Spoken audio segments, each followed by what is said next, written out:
1868. Cornelius Vanderbilt, known to the world as the Commodore, was the undisputed ruler of the American rails.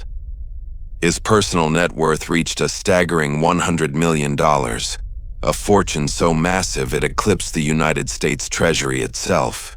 He didn't just build an empire. He owned the very veins of the nation. But when he moved to seize the Erie Railway to finalize his absolute monopoly, he didn't encounter Wall Street gentlemen.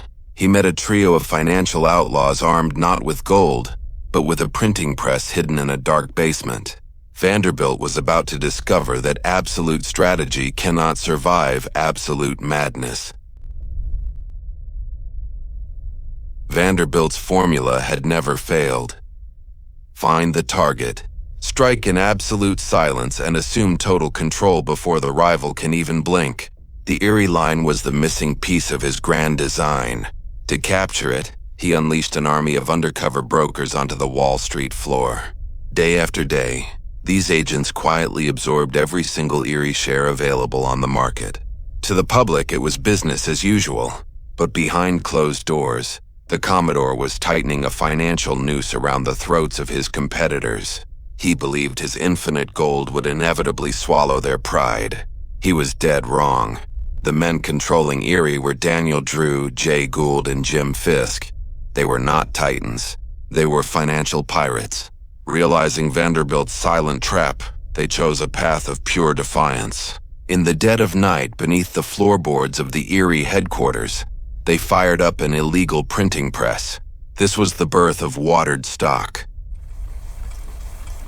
For every authentic share Vanderbilt purchased with solid gold, this trio printed 10,000 fraudulent certificates out of thin air. The Commodore was trying to buy a company, but his enemies were manufacturing an infinite supply of paper. The more gold he poured into the market, the more worthless paper they produced, turning Wall Street into a house of mirrors. When the Commodore discovered the $7 million deception, he weaponized the law, securing immediate arrest warrants. But the trio was always a step ahead. Under the cover of a thick midnight fog, they stuffed duffel bags with millions of Vanderbilt's cash and fled across the Hudson River to New Jersey. Entirely outside New York's jurisdiction, they barricaded themselves inside a Jersey City hotel, surrounding the perimeter with armed mercenaries and bribed politicians. The newspapers branded it Fort Taylor. It was a multi-million-dollar corporate empire under military siege, run from a fortress in exile. A bitter truce was eventually signed.